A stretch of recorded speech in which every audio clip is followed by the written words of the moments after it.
اعوذ باللہ من الشیطان الرجیم بسم اللہ الرحمن الرحیم ومن شر حاسد اذا حسد صدق اللہ العظیم۔ معزز سامعین اکرام، السلام علیکم ورحمۃ اللہ تعالی وبرکاتہ۔ میں محمد فاروق خان رضوی اس وقت آپ سے مخاطب ہوں۔ اہل سنت و جماعت کے لیے ایک عظیم خوشخبری لے کر میں اس وقت حاضر ہوا ہوں، اور تمامی اہل سنت و جماعت کی بارگاہ میں عرض کرتا ہوں کہ آپ سب کو بہت بہت مبارک ہو کہ مورخہ 20 جولائی 2020 بروز پیر کو سید کائنات شہزادی رسول حضرت فاطمہ الزہرا رضی اللہ تعالیٰ عنہ کے ایک جری و بے باک گستاخ مولوی آصف جلالی کو پولیس نے گرفتار کر لیا ہے۔ ایک بار پھر مبارکباد آپ قبول فرمائیں۔ ایسے جری و بے باک گستاخ فتنہ پرور قذاب مولوی کا یہی انجام ہونا بھی چاہیے تھا۔ یقیناً اس اقدام سے اہل سنت و جماعت کو نظریاتی، اعتقادی و جماعتی طور پر عظیم فائدہ پہنچے گا۔ اہل سنت و جماعت فرقہ باطلہ کے مقابل خوب مضبوط سے مضبوط تر ہوں گی۔ سامعین، کیا آپ جانتے ہیں کہ مولوی آصف جلالی کے وہ کون سے جرائم ہیں کہ جس کی بنا پر وہ اس سزا کے مستحق بھی تھے کہ انہیں ان کے انجام تک پہنچایا جائے اور انہیں جیل کی ہوا کھلائی جائے؟ تو آئیے سامعین، میں آصف جلالی کے جرائم کی ایک طویل فہرست سے چند جرائم پیش کرتا ہوں۔ جلالی کا پہلا جرم یہ ہے کہ وہ مسلک اعلیٰ حضرت پر مضبوطی سے قائم ہے اور افکار رضا کی روشنی میں انکشاف حق کرتے ہیں۔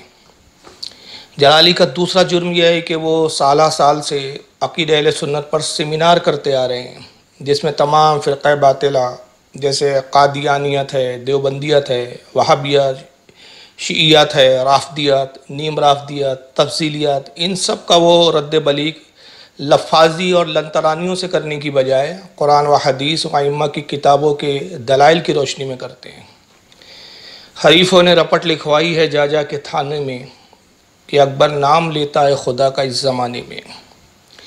جلالی کا تیسرا جرم یہ ہے کہ وہ عظمت صحابہ پر پہرا دیتے ہیں، جس کے لیے جگہ جگہ عظمت صحابہ سیمینار کا انعقاد کرتے ہیں، جس میں حضرت سیدنا ابو بکر صدیق، حضرت سیدنا عمر فاروق، حضرت سیدنا عثمان غنی، حضرت سیدنا مولا کائنات علی مرتضیٰ، حضرت سیدہ فاطمہ الزہرا، حضرت عائشہ صدیقہ، حضرت امیر معاویہ رضوان اللہ تعالیٰ علیہ اجمعین کے بدگو، ان پر الزام تراشی کرنے والے، ان کے گستاخوں کو دندہ شکن جواب دیتے ہیں۔ جلالی کا چوتھا جرم یہ ہے کہ وہ اہل سنت میں چھپے ہوئے نیم رافضیوں، تقیہ شیعوں، وہابی نواز مولویوں کو عقیدہ اہل سنت و مسلک اعلیٰ حضرت کی روشنی میں بے نقاب کرتے ہیں۔ نیز مزارات اولیاء پر ہونے والی خرافات، بے شرع و فساق، ڈھونگی پیروں، چرسی مجاوروں کو ان کی اپنی حیثیت دکھاتے ہیں۔ جلالی کا پانچواں جرم یہ ہے کہ جب گستاخ رسول کو اس کے انجام تک پہنچانے کی پاداش میں غازی ممتاز حسین قادری کو قاتل مجرم کہا جا رہا تھا، اور گستاخ رسول سلمان تاثیر کی تائید میں بزعم خویش شیخ الاسلام اپنا خود ساختہ موقف اسلام کا عقیدہ بتا کر لوگوں کو گمراہ کر رہا تھا، تو دوسری طرف اس وقت یہی وہ جلالی ہے جو تحفظ ناموس رسالت، عظمت شریعت سیمینار کر کے جماعت حق اہل سنت و جماعت کے عقائد و نظریات اور دین و شریعت کے حقیقی آئین کی طرف لوگوں کے اذہان کو مبذول کر رہا تھا۔ ناظرین، یہ وہ 5 اہم اور بڑے جرائم ہیں جس کی سزا آج نہیں تو کل جلالی کو بھگتنی ہی تھی۔ بہت چھالے تھے اس کے پیروں میں، کم بخت اصولوں پر چلا ہوں گا۔ نتیجہ سامنے ہے، جلالی کو ان کے ان جرائم کی سزا دینے کی ابتدا ہو ہی چکی ہے۔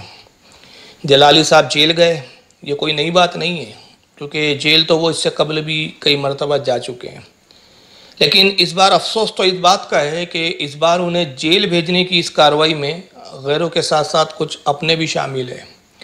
گویا شکایت موت سے نہیں صاحب اپنوں سے ہے، شکایت موت سے نہیں صاحب اپنوں سے ہے، ذرا سی آنکھ کیا بند ہوئی قبر کھودنے لگے۔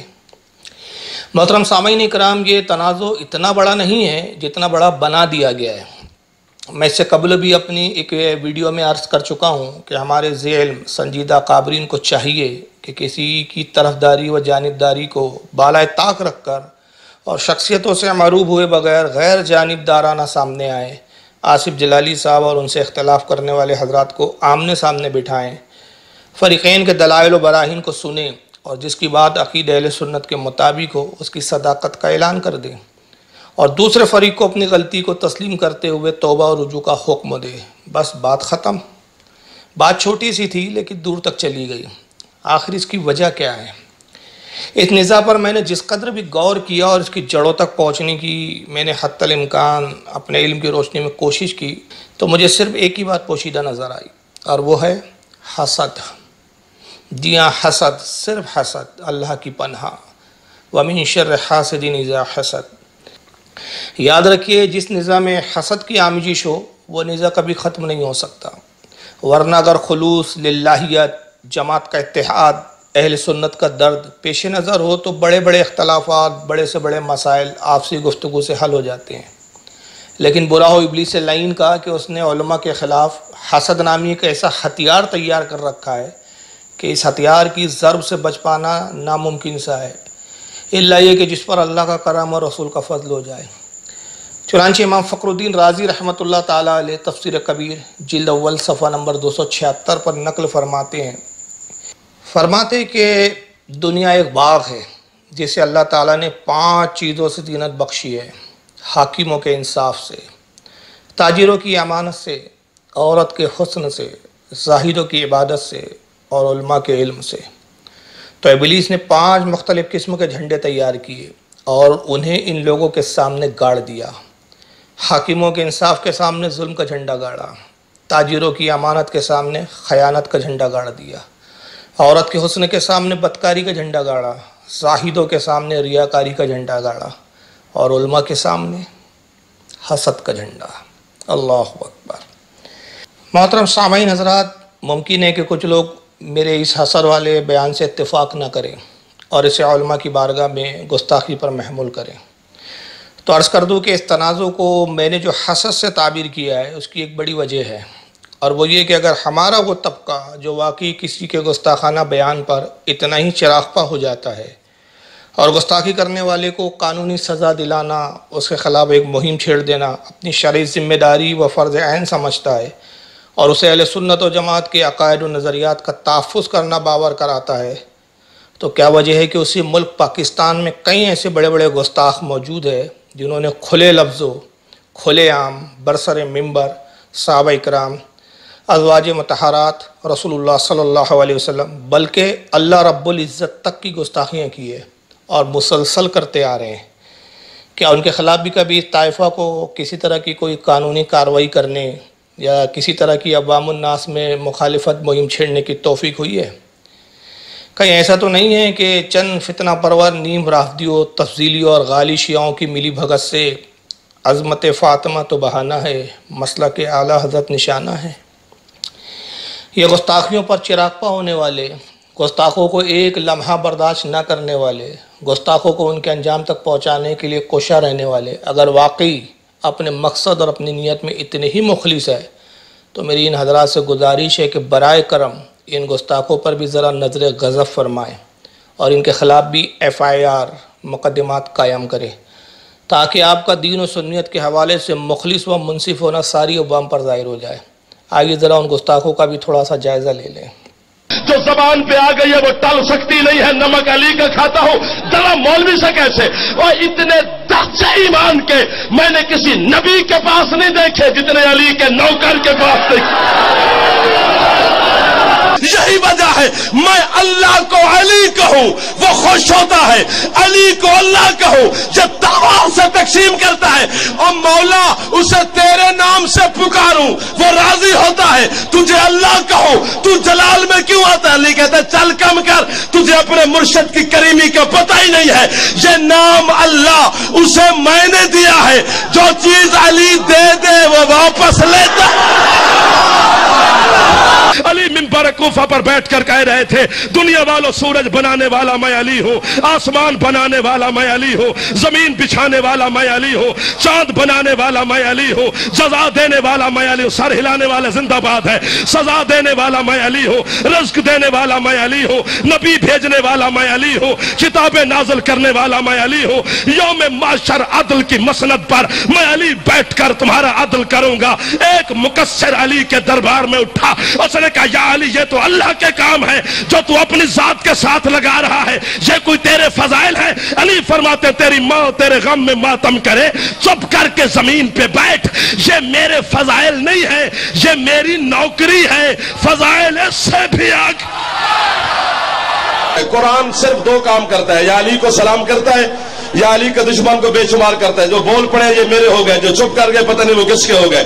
اسی طرح اللہ بھی صرف دو کام کرتا ہے، اللہ بھی یہ پوری گل سنیا جائے تو پوری بولیا جائے، اللہ بھی یا 14 کو سلام کرتا ہے یا 14 کے دشمن پہ بے شمار کرتا ہے، باقی اللہ والے سارے کام علی خود آپ کرتا ہے۔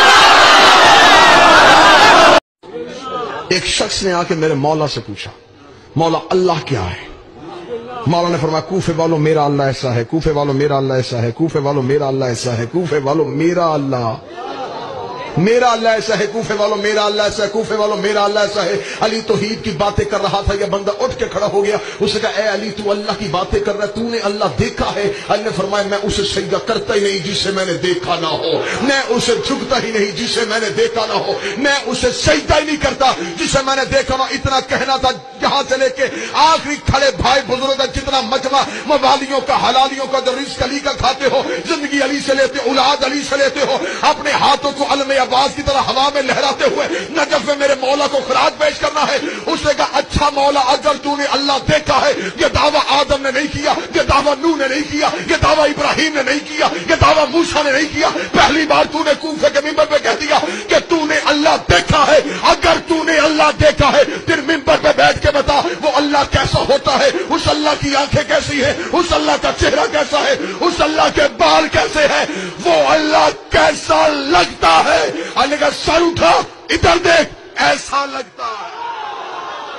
اور آج علی کا 10واں بیٹا تیرا 11واں امام اپنی پھپھی جان کے سامنے تشریح کر رہا ہے۔ ہم جو محمد کے وسیع ہیں، ہمارا حمل ماؤں کے شکم میں نہیں ہوتا، ہم ماؤں کے پہلو کے ساتھ اللہ کی تسبیح پڑھتے رہتے ہیں۔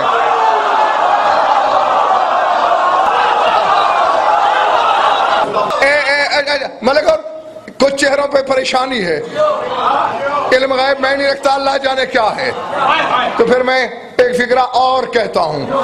منبر کوفہ ہے، مسجد اعظم ہے، منبر ابیض پر خطیب ازل ہے، مشیت کی آنکھوں میں آنکھیں ڈال کے ذہن میں رہے۔ سورہ توحید پڑھتے ہو نا، لم یلد ولم یولد، نہ کسی کو جنا نہ کسی سے جنا گیا۔ علی منبر سے کہہ رہا ہے لا نلدو ولا نولد فی البطون، نہ ہم کسی سے جنیں گے۔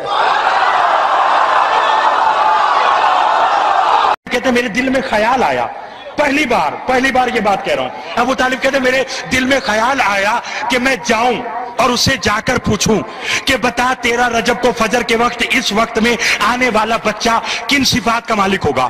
یہ سوچ کر ڈی جی خان والوں سوچ میں نہ پڑنا، چلو نجف اور مکہ چلتے ہیں۔ ابو طالب پادری کے پاس آئے، احترام ابو طالب میں پادری کھڑا ہوا، کیوں آئے؟ ابو طالب کہتے ذرا ایک ذائچہ بنا، کیا؟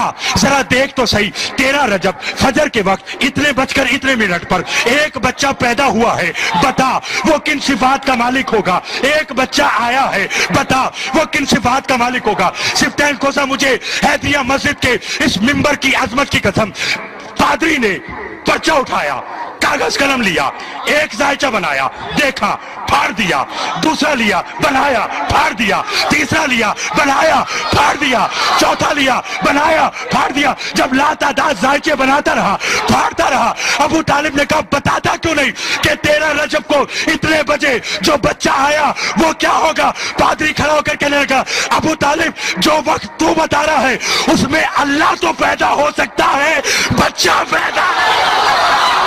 علی اللہ نہیں ہے، علی اللہ کا خالق ہے، علی اللہ کا رب ہے، علی اللہ کا رازق ہے، علی اللہ کے بہت اوپر ہے۔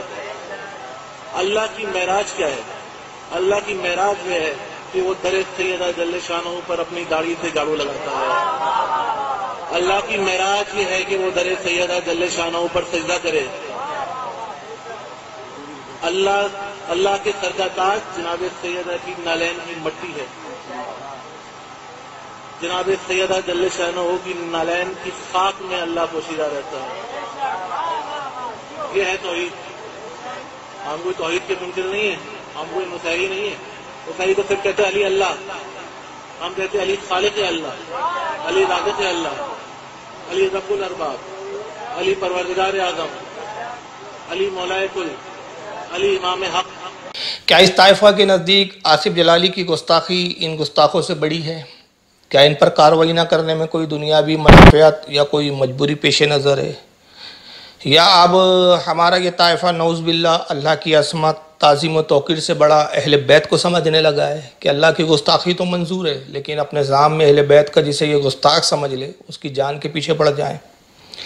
سامعین, میں آپ کو آگاہ کر دوں کہ میں آصف جلالی کی طرفداری نہیں کر رہا ہوں, بلکہ میں سچی, حق اور غیر جانبدارانہ بات کہہ رہا ہوں. البتہ یہ ضرور ہے کہ میری گفتگو کا انداز یہ ظاہر کر رہا ہے کہ گویا میں آصف جلالی صاحب کی تائید کر رہا ہوں. اگر کوئی میری گفتگو سے ایسا سمجھ رہا ہے تو میں اسے انتہائی مؤدبانہ عرض کر دوں کہ جناب, نہ میں آصف جلالی کی تائید کر رہا ہوں, نہ میں ان کا کوئی وکیل ہوں, اور نہ ہی ان کے مخالفین کی مخالفت کرنا میرا کوئی مقصد ہے. میں اپنی اس آڈیو کے ذریعے نہ کسی کی طرفداری کر رہا ہوں نہ کسی کی وکالت. میں اگر طرفدار ہوں تو مسلک اعلیٰ حضرت کا, میں طرفدار ہوں تو جماعت اہل سنت کا, میں طرفدار ہوں اپنے بزرگوں کے طریقے کا, میں طرفدار ہوں اپنی عوام اہل سنت کا. یہی وجہ ہے کہ اس اختلاف سے جو کچھ اہل سنت کا نقصان ہو رہا ہے اور مستقبل میں جو مزید ہوگا وہ مجھے یہ سب کہنے پر مجبور کر رہا ہے. اس تنازع میں مجھے جو بات سب سے عجیب اور افسوسناک دکھ رہی ہے وہ یہ ہے کہ کیا واقعی آصف جلالی اتنا ہی بڑا مجرم ہے کہ نہ ان سے حجت تمام کی گئی, نہ ان کی صفائی کو باضابطہ سنا گیا, نہ ان کے دلائل پر غور و فکر کیا گیا, نہ ان کے دلائل کا کوئی مدلل جواب دیا گیا. ان سے مناظرہ تو دور, ان کے روبرو بیٹھ کر بحث و مباحثہ و گفتگو کرنا تک گوارا نہیں کیا گیا. اس کا آخر کیا مطلب ہے؟ آخر شریعت کا یہ کون سا اصول ہے؟ آخر اہل سنت کے کن بزرگوں کا یہ طریقہ رہا ہے کہ سامنے والے کی آپ بات تک نہ سنیں, اس کی کسی تعویل, کسی صفائی کا جواب تک نہ دے, صرف سزا سنا دے؟ جب آپ جلالی صاحب کو گستاخ بتا رہے ہیں تو گستاخ ہونے کے نقلی و عقلی دلائل بھی تو دیجئے.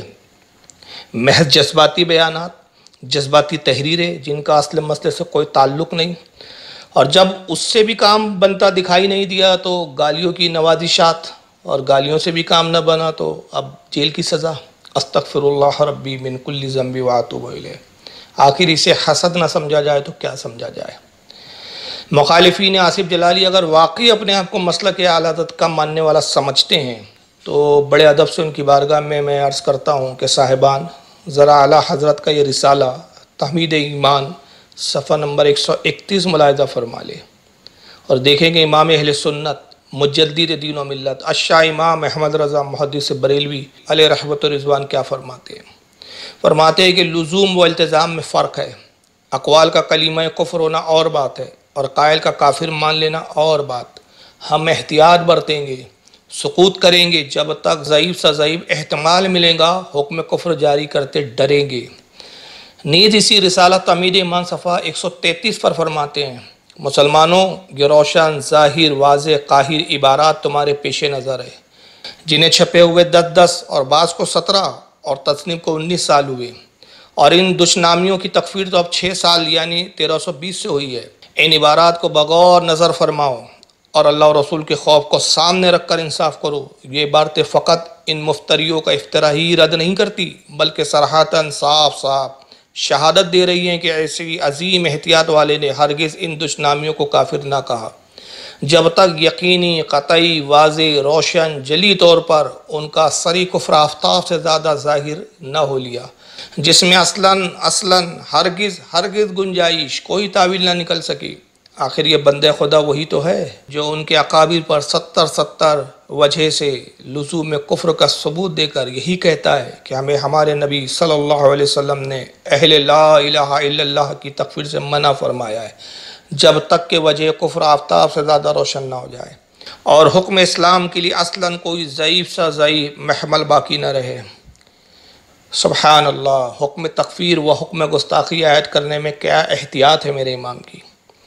میں حقیر سگے کوچے رسول پاک و خاک پائے اہل بیت اطہار یہ جاننا چاہتا ہوں کہ آصف جلالی کی گستاخی کیا ان خفصائے دیابنہ سے زیادہ ہے کہ جنہیں امام اہل سنت نے ان کی گستاخانہ عبارتوں کی ہر ممکن صفائی، تعویل و توجیہ کا 13 سال تک موقع دیا، اور فتوی تکفیر لگانے میں ہر ممکن احتیاط اور شریعت کے قواعد کا اس قدر لحاظ رکھا؟ کیا واقعی آصف جلالی اتنا بڑا گستاخ ہے کہ جسے اتنا بھی موقع دینا ضروری نہ سمجھا گیا کہ ان کے مطالبے کے مطابق ان کے روبرو بیٹھ کر ان کی صفائی، تعویل و توجیہ کو سن لیا جائے اور انہیں لعن طعن و گالیوں سے نوازنے کی بجائے دلائل سے غلط ثابت کیا جائے؟ چونکہ اب یہ مسئلہ کتابوں سے جلسہ گاہوں تک، جلسہ گاہوں سے سڑکوں تک اور سڑکوں سے کچہری تک آ چکا ہے، اور اس وقت بعض علماء و خواص اور خصوصاً عوام اہل سنت اس مسئلے میں نہایت تشویش، کشمکش و بے چینی میں مبتلا ہے کہ آیا اہل بیت اطہار کو معصوم مانا جائے یا محفوظ؟ اہل بیت اطہار سے خطا ممکن ہے یا ناممکن؟ نیز اگر خطا ممکن ہے تو خطا سے مراد خطا مطلق ہے یا خطا اجتہادی؟ یہ وہ باتیں ہیں جس میں عوام آپسی انتشار کا شکار ہو چکی ہے۔ اس لیے یہ حقیر خود عوام اہل سنت میں سے ایک فرد ہونے کی حیثیت سے عوام اہل سنت کی طرف سے غیر جانبدارانہ طور پر اکابرین علماء اہل سنت اور خصوصاً ہمارے وہ علماء حضرات جنہیں مولانا آصف جلالی صاحب کے موقف سے سخت اختلاف ہے، مثلاً حضرت علامہ سید عرفان شاہ مشہدی صاحب، حضرت علامہ سعید اسد صاحب، حضرت علامہ حنیف قریشی صاحب، حضرت علامہ سید شاہ مظفر حسین صاحب وغیرہ، ان علماء اکرام سے چند معروضات بشکل سوالات عرض کر رہا ہوں۔ گزارش ہے کہ ان صاحبان میں سے کوئی بھی ایک ہماری ان معروضات کا جواب دے کر ہم عوام اہل سنت کی بے چینی کا ازالہ فرمائیں اور عقیدہ اہل سنت کی روشنی میں مسئلے کی وضاحت فرمائیں۔ سوال نمبر 1 یہ ہے کہ عقیدہ اہل سنت کے مطابق معصوم عن الخطا کون کون ہے اور محفوظ عن الخطا کون کون ہے؟ سوال نمبر 2، عقیدہ اہل سنت کے مطابق اہل بیت اطہار معصوم عن الخطا ہے یا محفوظ عن الخطا؟ سوال نمبر 3، اگر کوئی شخص اہل بیت اطہار کو معصوم عن الخطا سمجھتا ہے تو اس پر عقیدہ اہل سنت کے مطابق کیا حکم ہے؟ سوال نمبر 4، اہل بیت اطہار اگر معصوم عن الخطا ہے تو قرآن و حدیث و کتب عقائد اہل سنت سے واضح فرمائیں۔ سوال نمبر 5، اہل تشیع جس معنی و مفہوم میں اہل بیت اطہار کو معصوم مانتے ہیں اور ہم اہل سنت و جماعت جس معنی و مفہوم میں انبیاء اکرام کو معصوم مانتے ہیں ان میں کیا فرق ہے؟ سوال نمبر 6، خطائے اجتہادی کیا اہل بیت سے ممکن ہے یا نہیں؟ عدم امکان پر عقیدہ اہل سنت و کتب ائمہ کے دلائل پیش فرمائیں۔ سوال نمبر 7، اگر کوئی شخص جو اہل سنت ہونے کا دعوے دار ہے اور اہل بیت اکرام کی طرف خطا اجتہادی کی نسبت کرتا ہے تو اس پر عند الشرع کیا حکم ہوگا؟ آیا کہ وہ کافر ہے، بد مذہب ہے، گمراہ ہے یا فاسق معلن؟ قرآن و حدیث نیز عقیدہ اہل سنت و کتب ائمہ اہل سنت کے دلائل سے حکم و بیان فرمائے۔ سوال نمبر 8، آیت تطہیر سے عصمت ثابت ہے تو خطا اجتہادی عصمت کے متضاد ہے یا نہیں؟ اگر ہے تو جن محدثین و مفسرین نے انبیاء کرام کی طرف باوجود عصمت کے خطا اجتہادی کی نسبت کی ہے ان پر کیا حکم شرع ہوگا جبکہ بالاتفاق انبیاء کرام معصوم ہیں؟ اہم گزارش یہ ہے کہ برائے کرم ان سوالات کے جوابات حکایات، ضعیف روایات و حدیث فضائل و مناقب سے منطقی طور پر نہ دیں، بلکہ قرآن و حدیث و کتب ائمہ اہل سنت سے صریح قطعی الدلالت دلائل سے دینے کی زحمت فرمائیں اور عوام اہل سنت کی تشویش و بے چینی کو رفع فرمائیں۔ والسلام علیکم ورحمۃ اللہ تعالی وبرکاتہ۔